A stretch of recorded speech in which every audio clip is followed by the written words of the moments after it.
welcome to the Cliff's Edge with Shane and Kieran. Episode 2, The Dunes Don't Tell. Wednesday, June the 4th, 2014, Sandwich, Massachusetts.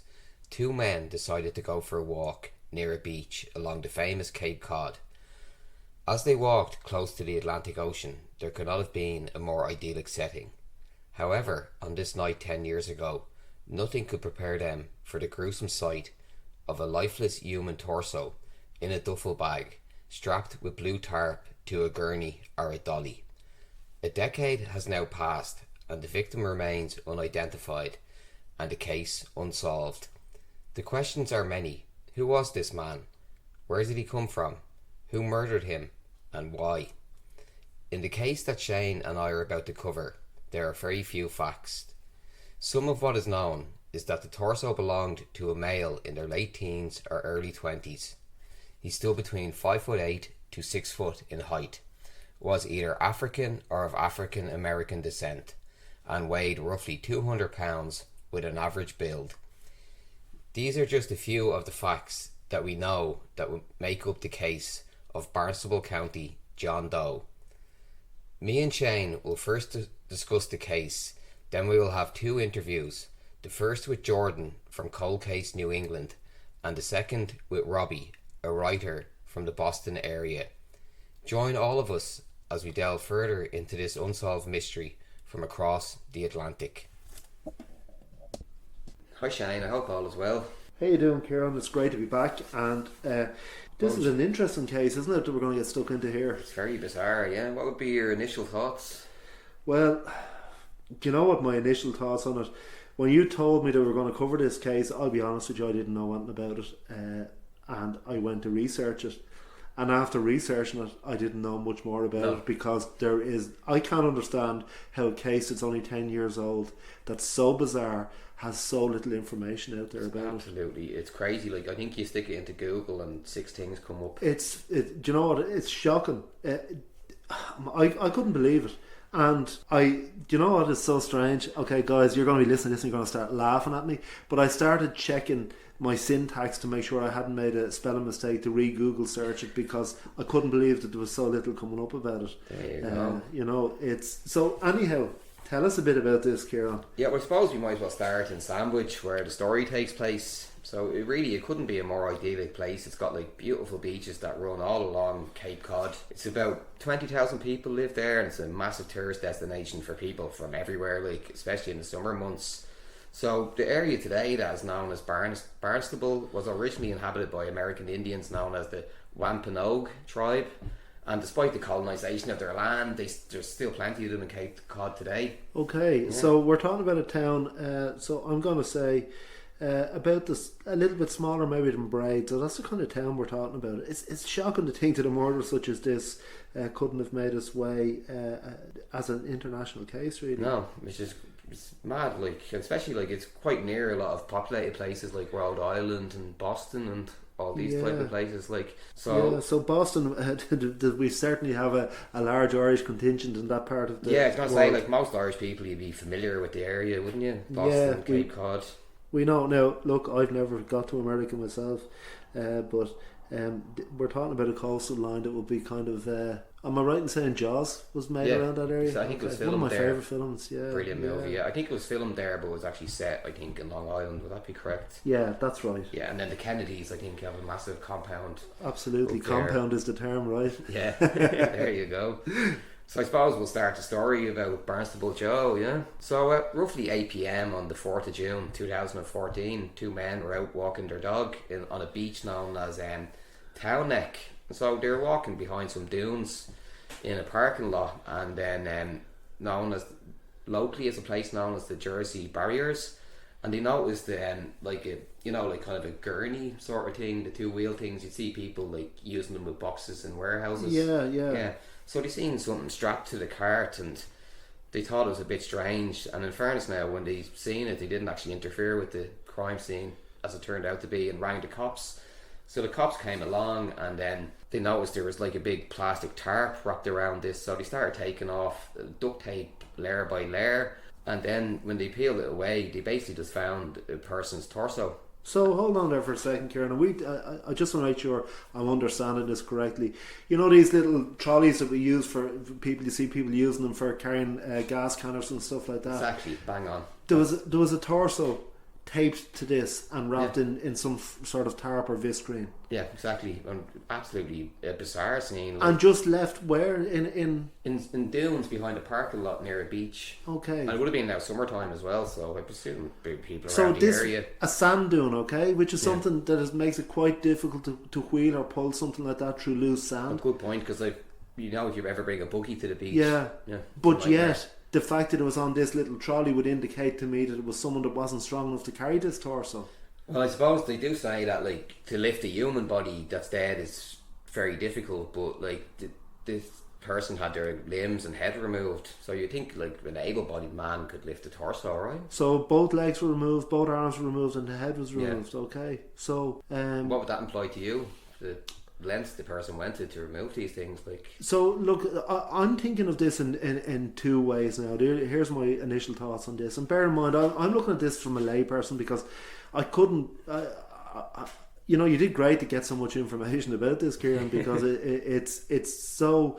There's so little out there on this, and hopefully, maybe we can shed a little bit of light on it and Well, help 7 this. things will come up on Google now, hopefully. Yeah. But like, you know, when I think of torsos and stuff like that and beheading and all this, I have to think back to 2005. And it's not the name of a hairdressers now, guys, but the Scissor Sisters. Oh, God, and you know, Linda and Charlotte Mulhall. Something akin to this happened to a guy, Faris Wallinur. And It's one of those infamous cases in Irish history, anyway. it is indeed. And the Royal Canal in Dublin, and indeed, I it's one of the cases I photographed on. But I don't.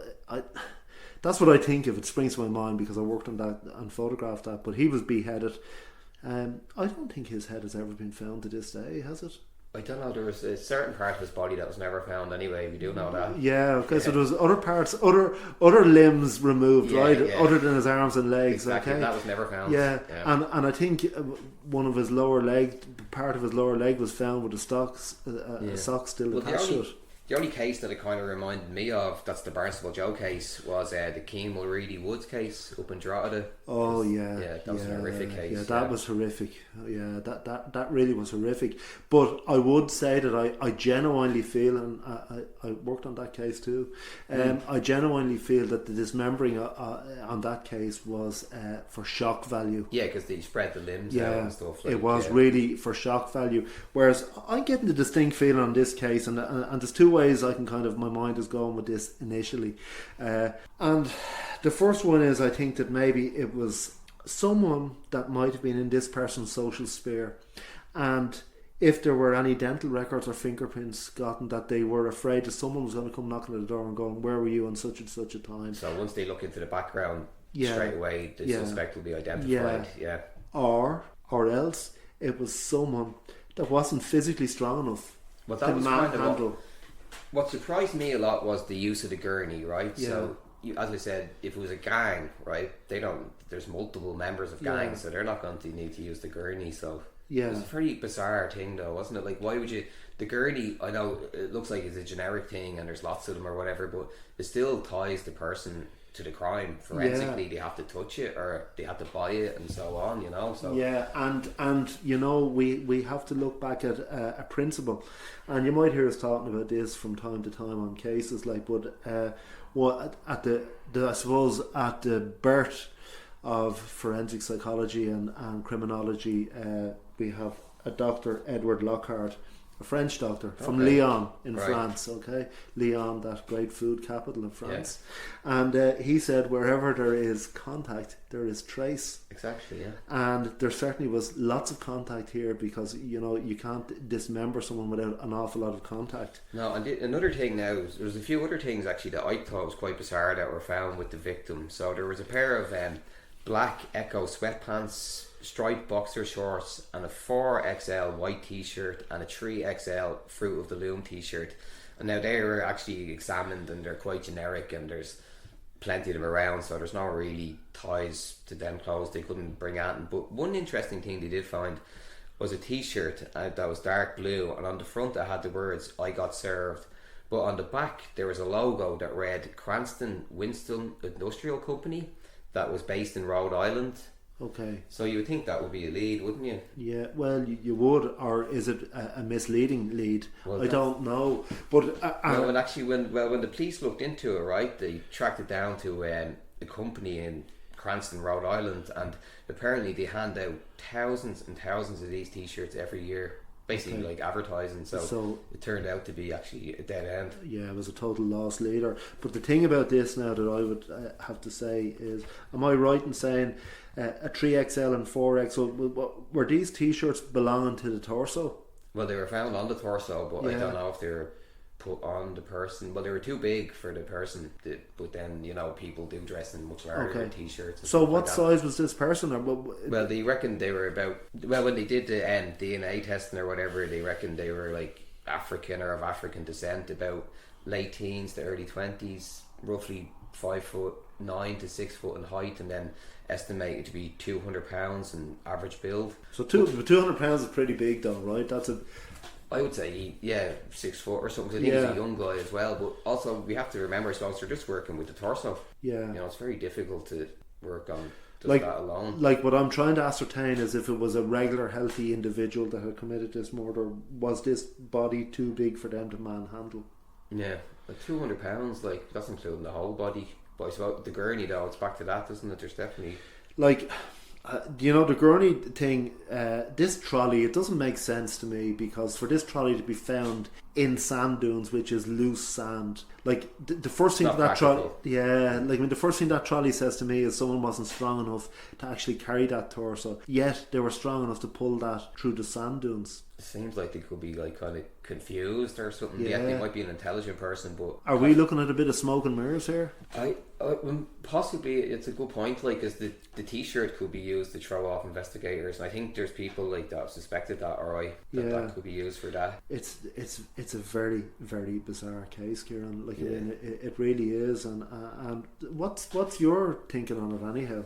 Well, like, at the first I thought, okay, because of how horrific the murder is, it's gangland, but then you kind of look a bit more into it, and I think it's someone that was definitely personally known to the victim, because as we said before, the lengths to go to remove any identifying features is crazy. Like, yeah, like, I mean, do we know how the individual was murdered? If so, it's never been announced, but I think they said there was stab wounds on the victim's body, and any one of them could have caused their death.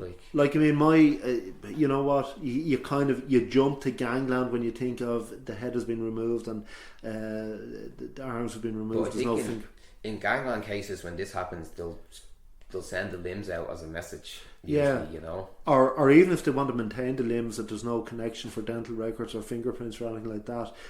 I do believe gangland means that there are a number of people involved, and when you have a number of people involved, it's very, very easy to discard of a body, or at least open his stomach and put him into the water. And another strange thing I found, like, obviously they could take DNA, so you know these DNA databases they have, I think they have prison ones, then genealogy ones and all this, so when they entered a person's DNA, they didn't get a direct hit, but they didn't get any partial hits either, which is quite strange.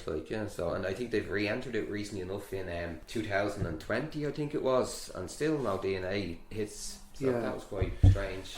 So for the listeners here, another thing that we might learn as we go through different episodes, I am a fanatical boxing fan, and just to give people an idea of what we're talking about, the torso, they said that the individual complete would have possibly weighed up to 200 pounds. Is that right? Heavyweight boxer. That's it. That's exactly the weight of a heavyweight boxer. Okay, so it's very important just to have that visual in your mind there. If you're trying to, like what we're trying to do, is put the pieces together. Excuse the pun.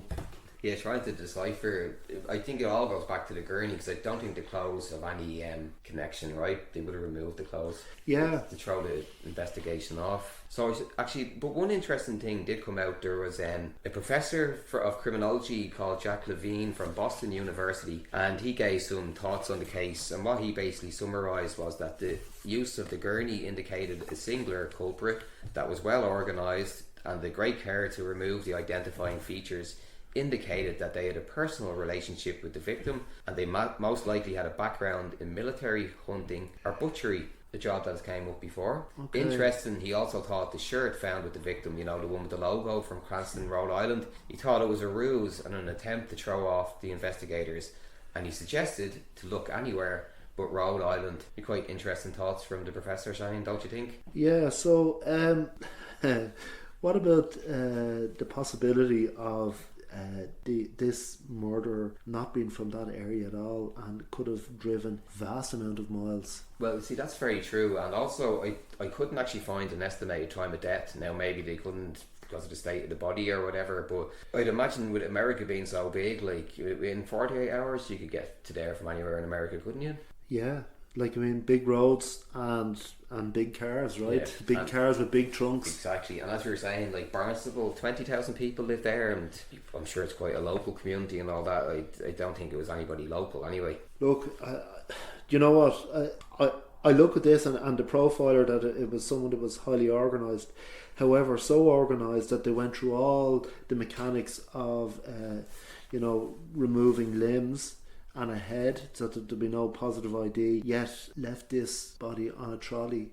Yeah, and I think we can presume that they've somehow got rid of the limbs and the head, yet they can get rid of that, but then they can't get rid of the gurney. Why not break the body down even further for disposal? Yeah, and also, to be perfectly honest, if you have the gurney, you could just drive up the coast to somewhere like New Hampshire, push the gurney off a cliff, and then the investigators might think it came from a boat. They'd never, you could throw it off further. That's if it's ever found.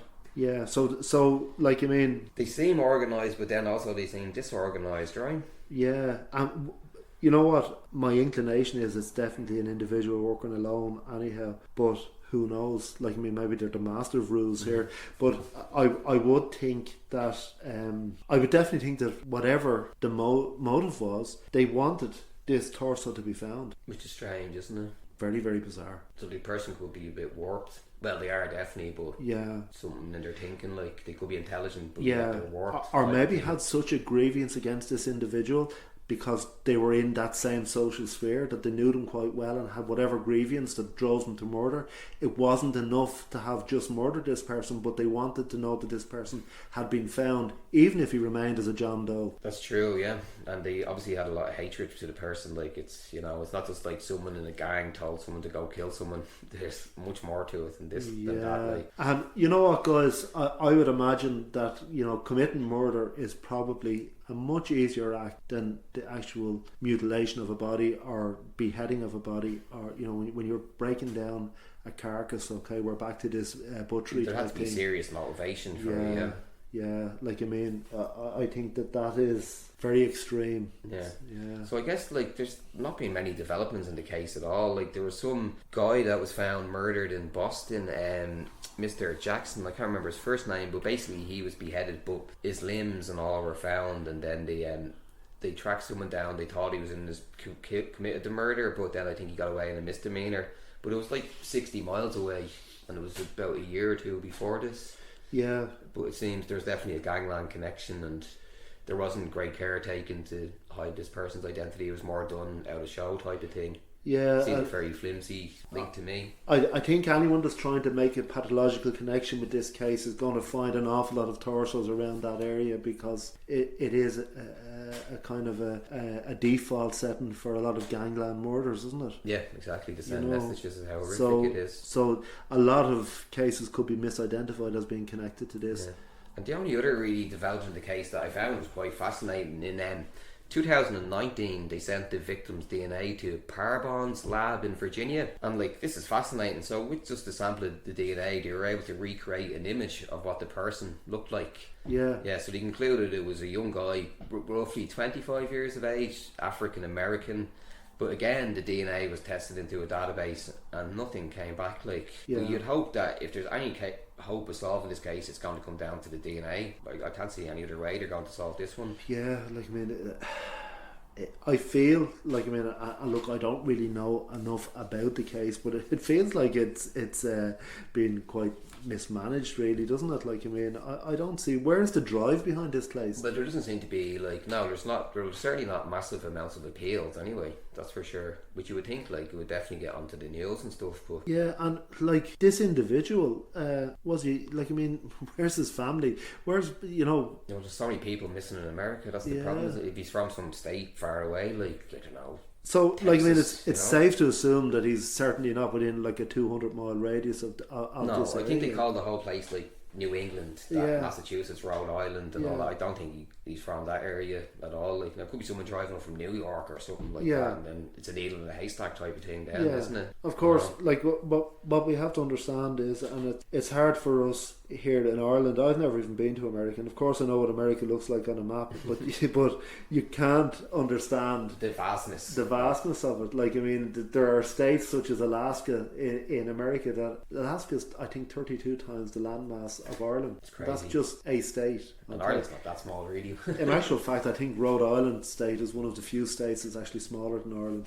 God. So the point I'm making is, without leaving your country, this person could have been murdered practically a continent away from. Yeah, and In it's a distance. missing person where Yeah. they're from, and nobody knows. Yeah. Nobody's going to link it to the other side of the country. Like, Yeah, and you can understand here how geographical profiling is so important and relevant to cases in the US or Canada yeah, or even Australia. Maybe not so much Australia because population's the quite populations small. are condensed into Yeah. small areas, but America, yeah, yeah, and Canada too. Like they're vast places, and maybe geographical profiling is not something that's so relevant in Ireland because I believe. Now you can check this one out, guys. But I believe that the furthest point from the sea at any point in Ireland is 77 miles. Yeah, I from the get what you sea. mean. So I think geographical profile is good, but it has to be like redefined to each country that it's applied to. Yeah, Yeah, because if you take, say, even mainland Europe, access into other countries with open borders and stuff, Yeah. so you can't really apply American geographical profiling to No. European. But No. I think that's something we should actually come back to when we do yeah, the Vanishing Triangle yeah. series. I do think that would be worth Definitely. looking at, taking a look at. So, do you have any final thoughts then on the Barnstable John Doe? Would you think it's going to get solved? Oh, do you know what? That's a flick of a coin there now. This one, Kieran. The only way I think that's going to get solved is through DNA Yeah, I'd agree. and That's- just something pinging on a computer someday. yeah, That's relevant. it might be That's 20, it. 30 years from Yeah. now type of thing. Yeah. I think it might get solved, but I'll tell you one thing: I'd be very, very doubtful that this is going to get solved if the person that committed this murdered this John Doe and nobody else. I'd be very doubtful. That's actually true, yeah. If they just keep quiet Yeah. now or go away, The only way I can see this being solved, because we know that there has to be a transfer of forensic science there. Yeah, You but I know? think you're right. The extent that they went to doesn't imply that they're going to redo this again, does it? It's No. like they're trying to hide themselves, No. Alright, now thanks for joining us on this one, Shane, because I know this was actually a really hard case to cover because there wasn't so much information. It's it's but worth covering though, right? And I'm fascinated with it. And what's really fascinating me about this one is why was this person murdered? Like, what was the motive, and how did someone reach the point where they said, you know what, I'm going to murder this guy because he did, And then go back to their lives. yeah, It's whatever he mad. did. Yeah. I'm just so curious. I'd love to know the cause. Well, hopefully we can revisit this if there's a development in the case. So, that's the It's interesting, and the good thing about it now, guys, is if you Google it, 7 things will come up on it. hopefully. So, thanks for joining us, Shane. Okay, so thanks for joining us on the Cliff's Edge, Jordan. How are you getting on today? I'm doing well, thank you. Thanks for having me. Great. So, could you tell us a little bit about yourself, if that's okay? So, my name's Jordan Sears. I founded Cold Case New England, which is a website dedicated to basically just spreading awareness about cold cases in the region where I live. And I started it in 2021, a little bit after the pandemic happened. Mm. I was just kind of at home, and I've always really liked true crime. It's been a big part of my life. I'd say That's I great probably because yeah, I think I yeah, got because interested when I was about 13. I had a schoolmate of mine was murdered. So, oh God. Yeah, I've actually an yeah. interest, and that's probably how I got into it as well. My neighbor actually shot his son dead when I was about 12, and I remember coming back from school and seeing all the forensics and all that. Oh So, my like, gosh. yeah, so maybe that's something how we get into true crime.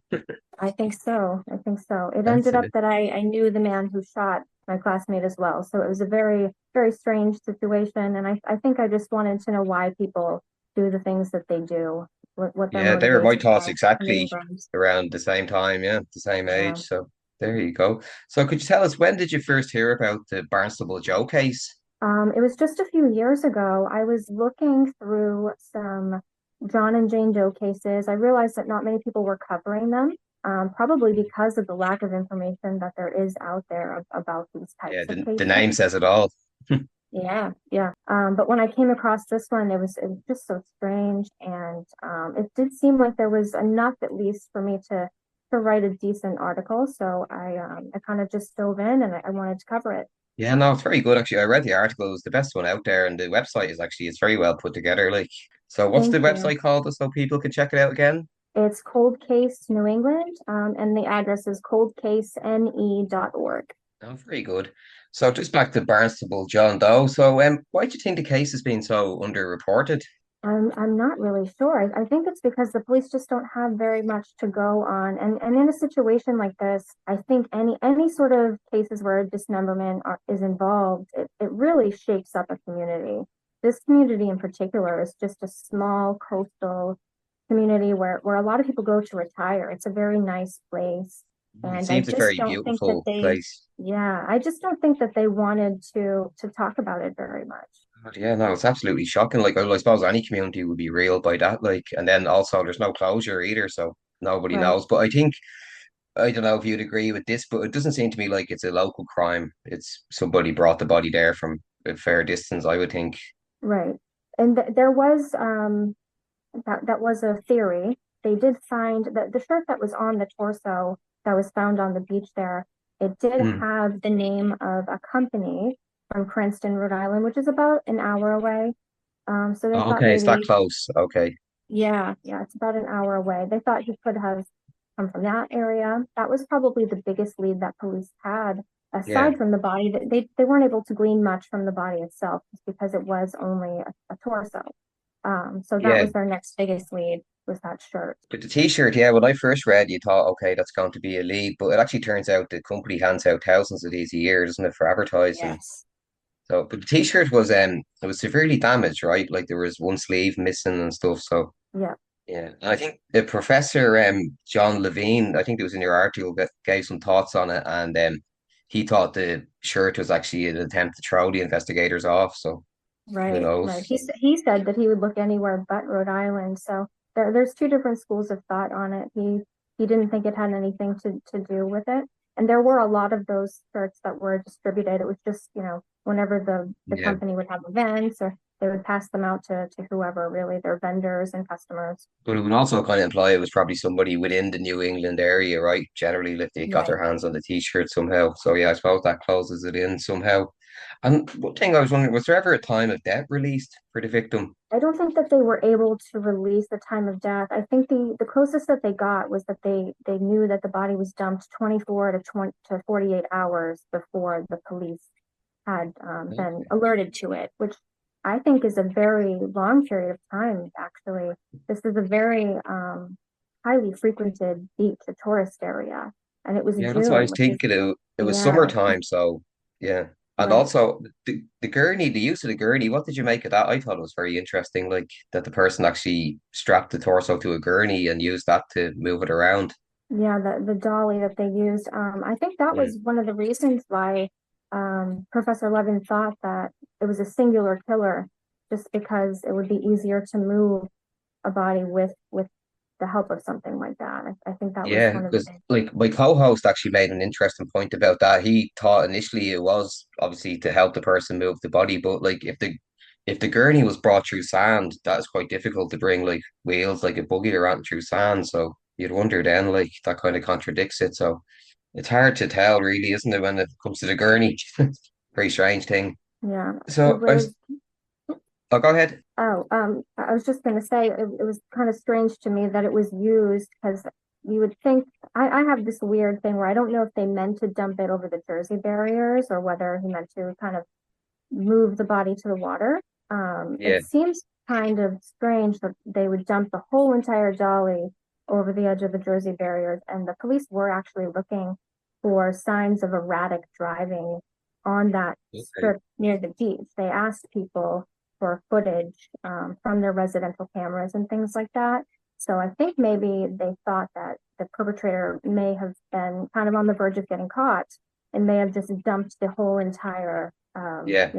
set of tools Because it over certainly those looks, it looks like they went to a great attempt to like conceal what they've done. So when you think of the areas. gurney, like my initial thoughts was, why wouldn't they just throw it in the ocean? Because then it could potentially have came from Right. a boat, you know? That's what you would think, Exactly. like so. Yeah, no, it's very strange altogether. And did you know what? Another thing I found strange was when they entered the person's DNA into all these databases, they didn't even get a partial hit. That was blowing to me. Yeah, they didn't get anything. They ran it through several different national databases. They did a phenotype report and they released a photo showing what he could have looked like at age Yeah, 25. that was They, fascinating. Yeah. yeah, they just didn't really get anything. I think, I'm trying to think if they used that phenotype report. I think they did put it on some family, genetic genealogy websites, but they haven't had any hits there either. God. And then what did you make of the Dennis Ray Jackson connection? This was a guy that was dismembered in Boston and his limbs were found behind a mental home in 2013, I think it was.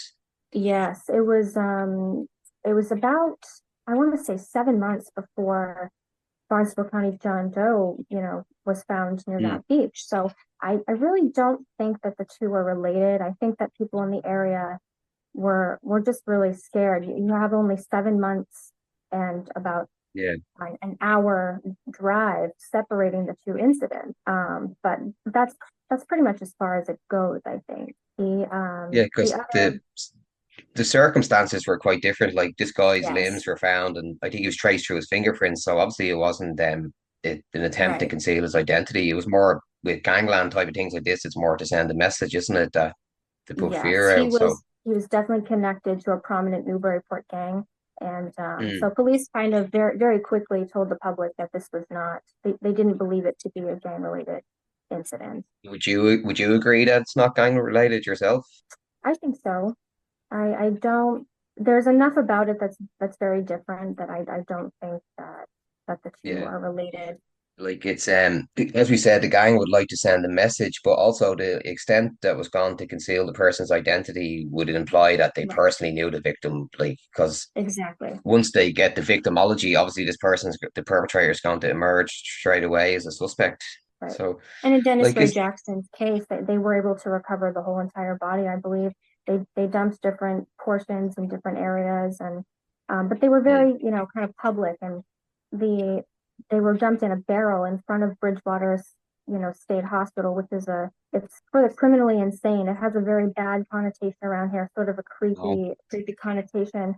And so it yeah, seemed so kind of showy to me, to do yeah, something like that. Whereas it was very clear that whoever did this was really trying to hinder identification and conceal the body really well. yeah, the like mental home is a lot different of a place to Sandwich, Massachusetts. I think it's fair to Right. say, yeah. So, Yes. like, I suppose the latest news I could get on the case was where they were able to create a visual of the person's face through their DNA. I think that was 2019. Would Yes. that have been the latest news? Because I don't think there's much else since then. No, we haven't seen anything. They were really hopeful that the snapshot is what they call it. It's what they call their phenotype reports. Would Mm, help to identify him. Parabon Labs has been involved in several cases, and they've helped identify a lot of different people. So everyone was really kind of excited to see if we could figure out, mm. who he is. But it, we just haven't had any hits, and nobody really knows anything at this time. They just narrowed down a few things, didn't they? I think they narrowed the age down to 25, was it? I think, and gave it more of a weight and a height. But it's quite difficult for them to like I think they said the person was about 6 foot and 200 pounds, but that's very hard to decipher from a torso, you would Right. imagine.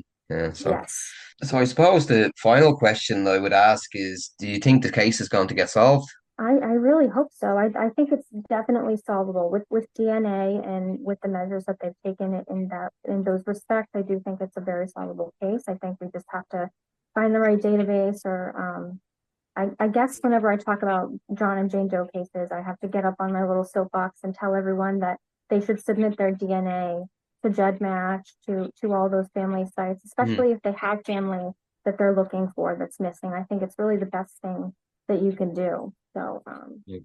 So hopefully a anything's younger possible. relative, yeah, hopefully a younger relative will come along and enter their DNA into the Yeah, database and that will give us a ping. Because, yeah, I don't think the perpetrator is going to be identified before they identify the victim. I think it's safe exactly. to say. Yeah. Oh, no, thanks very much, Jordan, for having us. So, if there's anything else you'd like to mention where people can find you or anything, it was a great interview. Well, thank you for having me. And I think I already said what my website is. We're also on Facebook too, so you can just look up Cold Case New England on Facebook. I try to post about once a month, and I always post the old articles that I have that are still unsolved. So I post those on the anniversaries as well for people to read. Yeah, no, I can verify it's a very good site, like, and it was very helpful for this case. So we never know. We might get you back on because I think there's plenty of cold cases around the New England area that you've Yeah, written up on. So thanks again, Jordan. thank you. So hello and welcome to the Cliff's Edge, Robbie from Boston. How's it going? It's good, man. It's very good. How are you? Good. Good. Thanks for joining us. So I believe you've written extensively about the Barnstable John Doe case, and you've covered it quite well, haven't you? You know a lot about it. Yeah, you could say that. I've definitely put in More a than lot me. of effort trying to do as much research as possible. It's a very interesting case. It's a local case to me, so it's very spent a lot of time on it. In my free Yeah, no, time, it's you can see that in the article you've written, like it's really in depth, yeah. Oh, very good. So when would be the first time you would have heard about the Barnstable John Doe case? it was sometime after like 2020 when COVID was going on, because that's Hmm. when I got really into true crime and I started looking into local cases. You didn't hear about it though at the time. It wasn't making news like throughout the Boston area in 2014. It really wasn't. It was I mean, I was like 14 going on 15, so I Mm. wasn't really a big news watcher. So it Well, aren't us didn't all at 14 or 15, yeah. yeah, it just didn't there was only like two articles in I don't even know if it was in like a Boston area newspaper, and I don't know how many like news channels covered it either, so it wasn't really huge news. No, not at all. I could find very little on it. I think there's only about six things really when you Google it. That's all. Yeah, especially because in Cape Cod's very like high like tourist Hmm. attraction. Like there's a lot of tourism in Cape Cod, so I wouldn't be surprised if the media attention to the case was dumbed down. Okay, yeah, we did not want to make the area look bad or think there's a deranged killer on the Yeah, loose type of thing. Well, that's fair yeah. enough. And I know, like, you've sent me some stuff about the case, and it's very interesting. So I know you have a lot of thoughts about the geography and the general area where the victim was found. If you could fill us in on them. Yeah, of course. So the decedent was found on June 4th, 2014. He was found in Sandwich, Massachusetts, which is on Cape Cod. It's in Barnstable Hmm. County. He was found in a dune like area of a parking lot of Town Neck Beach. Yeah. So would you think that he was the person who done this pushed the gurney up the Jersey barriers, as it would be called, and then threw it into the sand as opposed to dragging the gurney through the sand, which would be quite difficult. I think that's what happened. I think it was very quick. I think Hmm. because it was the Jersey barrier that he was found behind was like right next to a parking lot. So I'm assuming they pulled up, got him out, and it was just like probably took like less than a minute just taking him out, leaving him there, dolly and all, and just getting out of Dodge. Okay, so you don't think they plan to like wheel it further out the barrier and then throw it into the sea?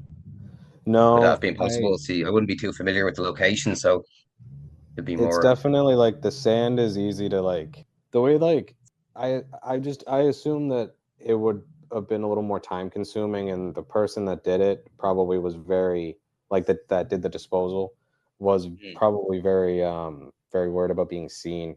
They'd already So removed the identifying feature, so they might be happy to go quickly and just dump it. Like, exactly, that's why I also think they weren't that worried about it being found, and it also is very possible they wanted it to be found quickly.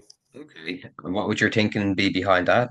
Well, if the murder is involved has anything to do with uh like criminal activity, then Hmm. people that know about it, but obviously because of their own interests in self-preservation may not Hmm. be willing to talk to police about it.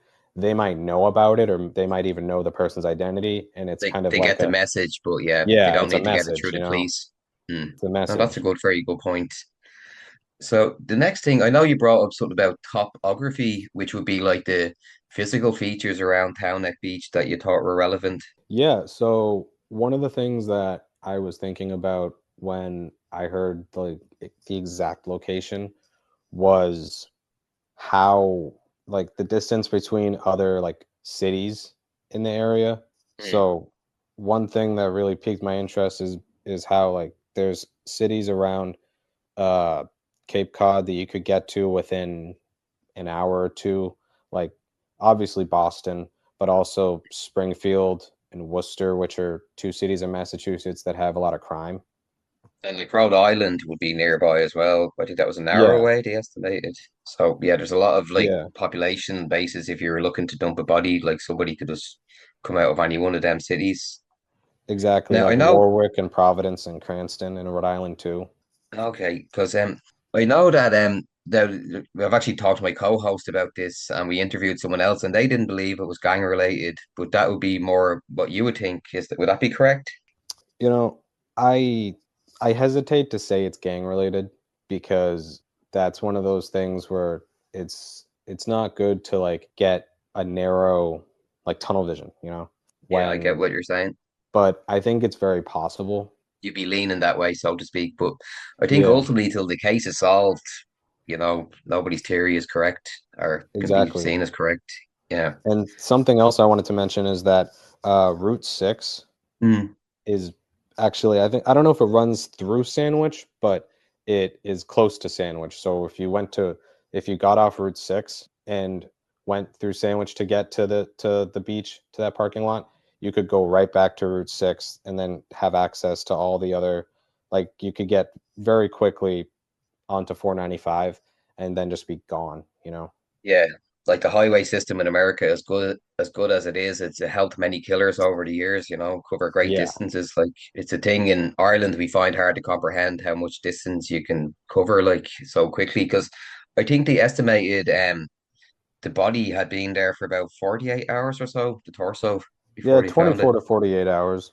Would be quite. I always like it was summertime and a beach. Would you find that surprising that it went unnoticed for that length of time? Well, actually, excuse me. So I'd like to actually clarify something. So the Mm, post-mortem interval was 24 to mm, 48 hours. That's how long okay. he was deceased. Oh yeah, because we actually tried to clear that up and we couldn't. So that's great Yeah. information. Yeah. So I believe that he was only there because he was located around 8 p.m. on Mm. June 4th. So I think he was actually found very quickly after he was uh after he was dumped. Okay, but like it gave the person say 48 hours after they killed them to go from anywhere to Sandwich. Like they could be from anywhere. When you consider how vast America is, how far you can get in Yeah. 48 hours.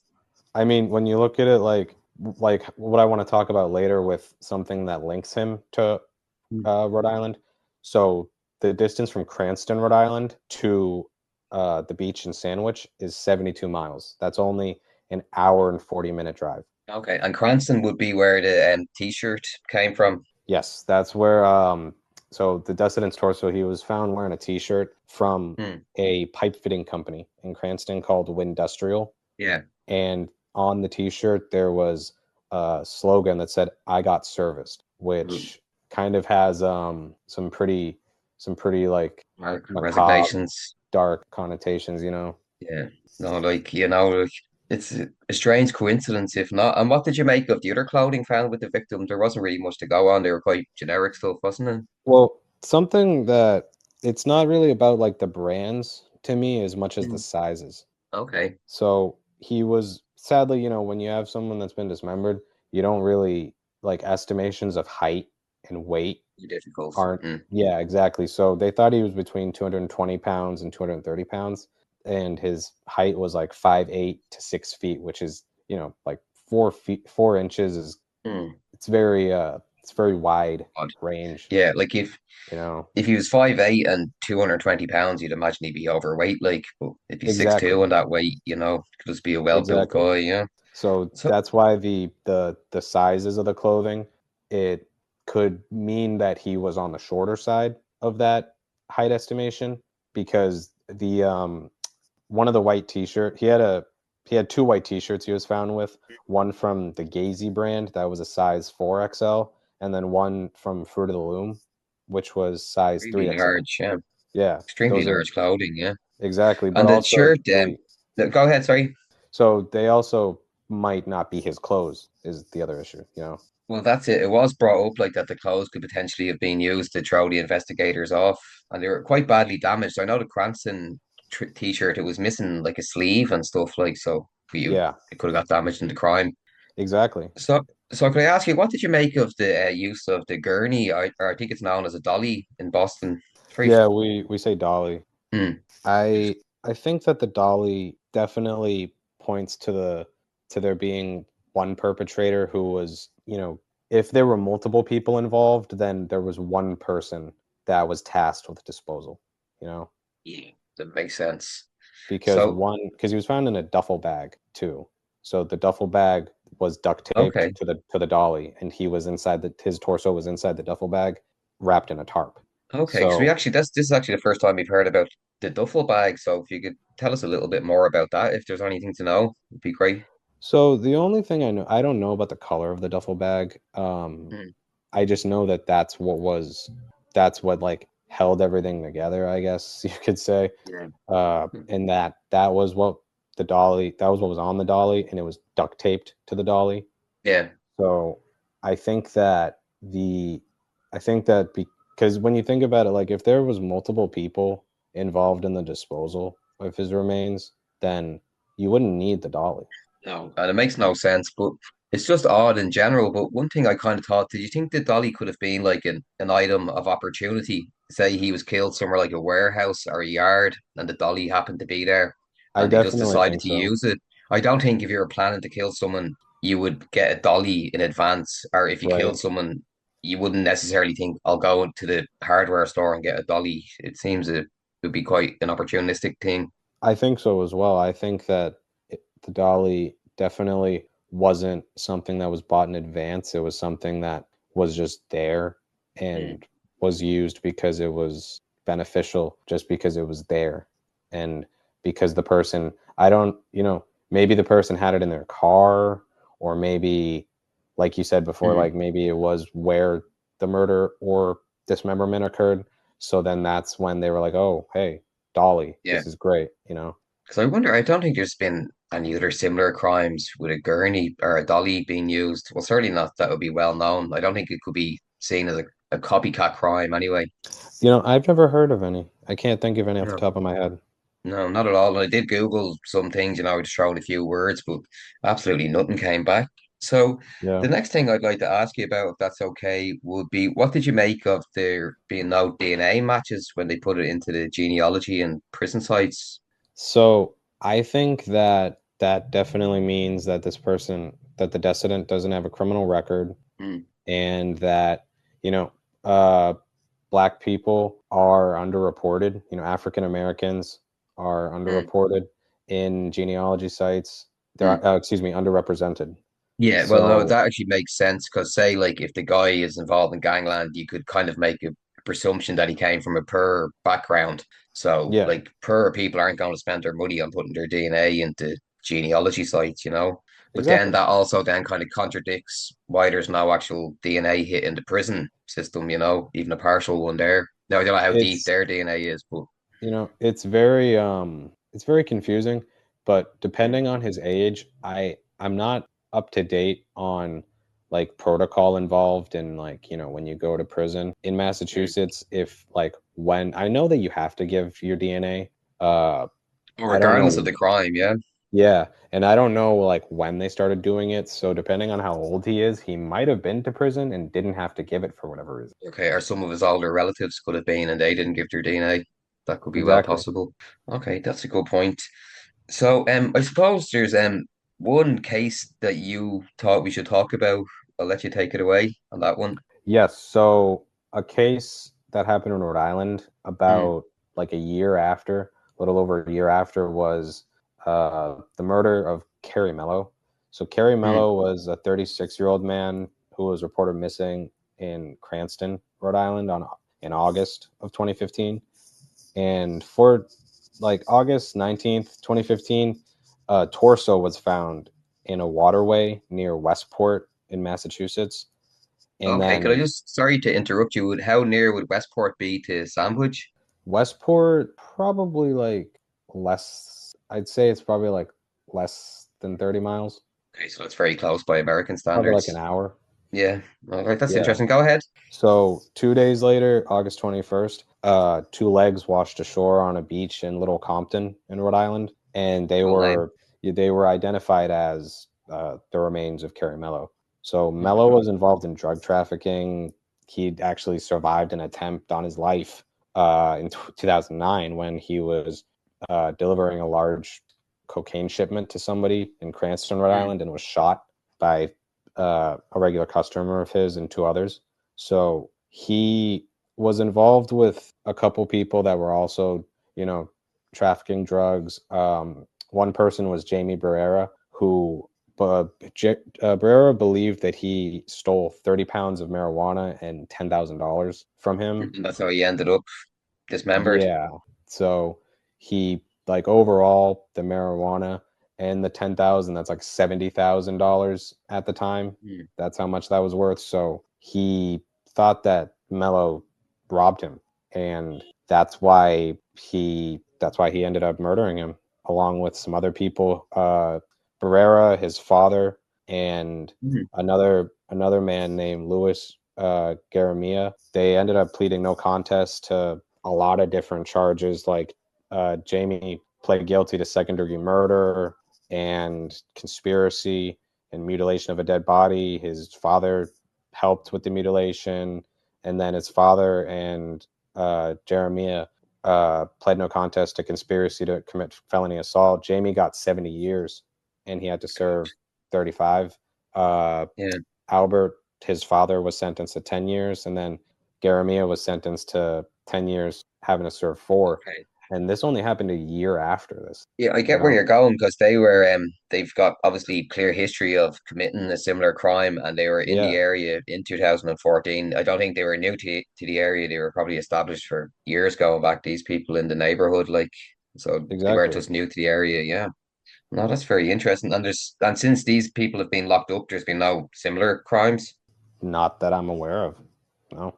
That's very interesting stuff. Yeah. So I suppose the final question I would ask you that I kind of ask everybody on these questions would be do you think the case is going to be solved? You know, I think it's a loaded question Mm. because No, it's that's true. it's one of those things where, like, even if they find out who did it, there's been cases where someone has murdered somebody and the murderer is caught, but then the victim still isn't identified because the murderer didn't even know their identity. So if this isn't criminally, like, involved with, like, crime or drug trafficking, and it was somebody who didn't know this person who did this, then, which, I mean, I don't think that's the case. I think this No, I person, don't think because so. of the lengths they went to, in, like, hinder Yeah, identification like of this person. stranger on stranger crime, like the person doesn't go to great lengths Yeah, to cover it themselves because they're not into victimology when it comes to exactly. investigating it. So yeah, you would imagine when the police find the person's name that was found on the beach, like the suspect is going to come out straight away. I think They'll that's be, more likely. I think mm, that, but the only problem is they have to find his name first, and yeah. they've exhausted a lot of their options. They got the only way that we have, like, an idea of what he looks like, his face, is because of Parabon Mm. Nanolabs. Yeah, it's an It's amazing thing, isn't it? Yeah, Yeah. yeah, they did a composite of him. They were able to find out that um he has, mainly, like, African admixture, like, I believe they said, like, northern, or excuse me, mainly, like, West Eastern African European. Yeah. and South African and Northeastern European. They think Mm. he most likely had, like, brown or hazel eyes, black hair, and that's really where it ended in So terms I of would the say leads. it's fair to say he was an American guy, though. I think we could Yes, say I doubt I he's think actually it's from very Africa. likely. I think it's very Mm. likely, almost, like, I'm almost sure of it, that, this wasn't somebody who came from the Caribbean or Africa. Mm. They were born in the US. And that Mm. the I think as time progresses, the possibility that somebody in his family, whether it's someone in his immediate or extended family, ends up uploading their DNA to a genealogy website or gets arrested and has to give their DNA because they end up having to go to prison or anything like that. That is where I believe that the case will be solved. But then there's also the slight possibility that whoever did this ends up getting caught for something else and then tries to use this as a bargaining chip. Yeah, that could be another way, but I think I would agree definitely with you that the DNA is the most likely way of solving it. Like they get the ping on the computer one day, and Yeah, that's it. I They think get the into it. DNA is the key. That's right. So is there anything else you'd like to add? No, no, I think I've definitely gone as in depth as I can with what I have to offer. It's like we That's were saying earlier, there's not a lot out there about this case, so no, but you're actually like, because I've done another interview and I've talked with my co-host about it, and you've brought some new stuff that we didn't actually know about. And as I said, you can really tell like you're done some great research on this, and it shows. Like, thank you. so Thank you. I really do thank appreciate you, that. thank you very much, Robbie. And like, you never know, we might get you back one day because I know you've covered an extensive amount of John Doe and Jane Doe cases. So Yeah. we might do one of them one day again. Yeah, that would be great. I would love that. Thanks very much, man. Yeah, of course. I must say, some great insights there from Jordan and Robbie, and we greatly appreciate their efforts. Robbie has also provided us with the links to the various photos released by the police, which can be found in the bio.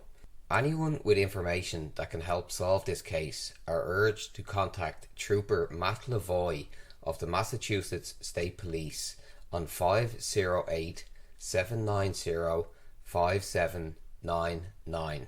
Join me and Shane next week on The Cliff's Edge. Anyone that would like to donate to help keep the podcast going can do so through the link in the bio. Thank you all for listening. This podcast and episode is dedicated to Barnstable John Doe.